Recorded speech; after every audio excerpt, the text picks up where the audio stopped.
Em uma noite de carnaval, com 13 anos, eu fui abusada sexualmente. Eu comecei no carnaval com 13 anos de idade. Eu arrumei um namorado, né? E esse namorado chegou para minha mãe e perguntou se eu podia ir pular carnaval com ele. E a minha mãe permitiu. E chegando lá, ele me apresentou o álcool, né? Foi quando eu comecei a tomar cerveja. E durante o período que a gente andando assim no bloco, ele foi me dando uma bebida, outra, e eu acabei ficando bêbada, né? E quando, num dado momento assim do bloco, ele pediu para eu ir com ele na casa dele, que ele ia trocar de roupa, e eu fui. E quando chegou lá, ele abusou de mim e me deixou na rua, sozinha. E mesmo sendo abusada no carnaval, eu continuei indo pro carnaval.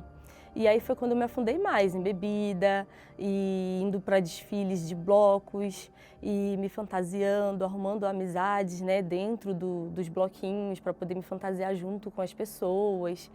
Daí depois fui apresentada às drogas, né, comecei a usar drogas também.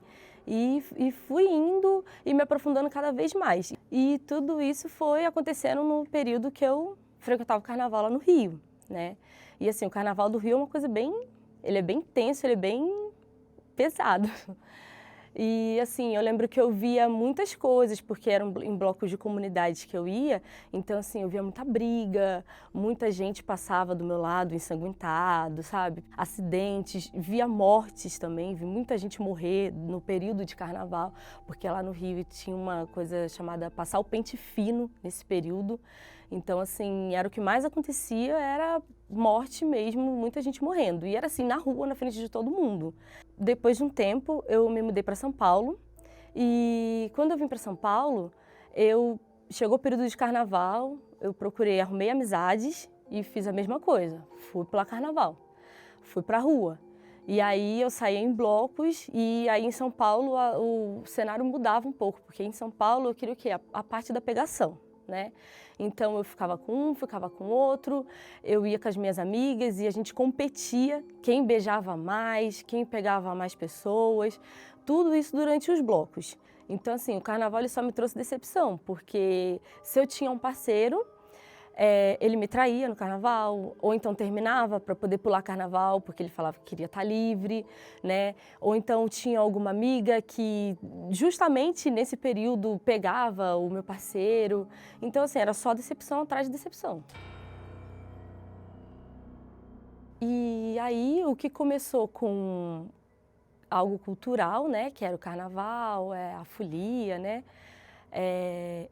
Acabou me levando a outros lugares, que foi a Casa dos Encostos, né? A Casa dos Espíritos. E o carnaval lá na Casa dos Encostos funcionava da seguinte maneira. Eles, antes da chegada do carnaval, né? Antes do período do carnaval, eles tinham toda uma preparação, né? Com trabalhos, com giras. E quando chegava no período, eles faziam os trabalhos deles lá e eles escolhiam um pessoal, né? Um grupo de pessoas que iam sair para as ruas e um grupo de pessoas que ia ficar de dentro fortalecendo eles, né? E eu acabava sendo uma das pessoas que era escolhida para ficar fazendo trabalhos, oferendas, tudo para poder fortalecer os que estavam na rua. E daí eu ficava lá, né? Gastava todo o meu dinheiro, perdia tempo, perdi minha saúde lá dentro, porque eu vivia parando em hospital. Quando eu me revoltava no período de carnaval, alguns dias que eu me revoltava e falava que não queria, que não ia servir, que não ia fazer o que eles queriam, sempre acontecia alguma coisa. Eu sofri um acidente, apareceu uma doença, eu ficava internada, já cheguei a ficar 15 dias internada no hospital com crise renal. E aí teve um dia que eu estava em casa, né, em crise, e eu gritava, eu arrumei uma briga com meu marido, e eu comecei a gritar dentro de casa, quebrei tudo dentro de casa. E ele conhecia a palavra, ele foi criado dentro da igreja. Na hora ele olhou para mim, ele me sacudiu e falou assim, a gente vai para a igreja. E aí eu olhei para a cara dele e falei, não, você tá louco, não vou para lugar nenhum, tal. Ele falou, não, a gente vai para a igreja, vai se arrumar. E eu comecei a inventar 1 milhão de desculpas, ele me pegou do jeito que eu tava, me jogou literalmente dentro do carro e me levou para a igreja. Para a primeira igreja universal que ele achou o endereço no Google, ele já catou e me levou para a igreja.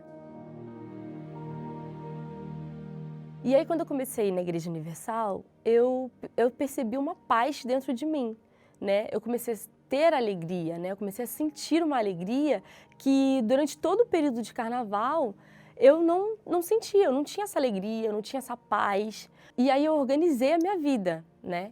Eu organizei toda a minha vida, me batizei nas águas, organizei o casamento, recebi o Espírito Santo, que foi o maior presente, a maior alegria de toda a minha vida foi ter recebido o Espírito Santo, entendeu? Nem tanto que chegou o período de carnaval, eu nem lembrava mais que era período de carnaval, não tinha saudade nem nada. E o detalhe dessa alegria, dessa felicidade, é que ela é todos os dias. Eu hoje sou completa em todas as áreas, em todos os sentidos. Sou respeitada como mulher, eu sou valorizada.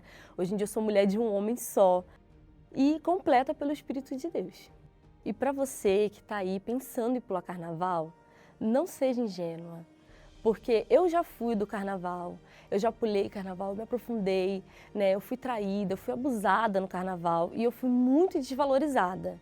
Então, assim, o carnaval, ele não vai te trazer nada bom, não vai trazer essa felicidade que você está procurando, tá? Não seja ingênua, porque carnaval é coisa espiritual.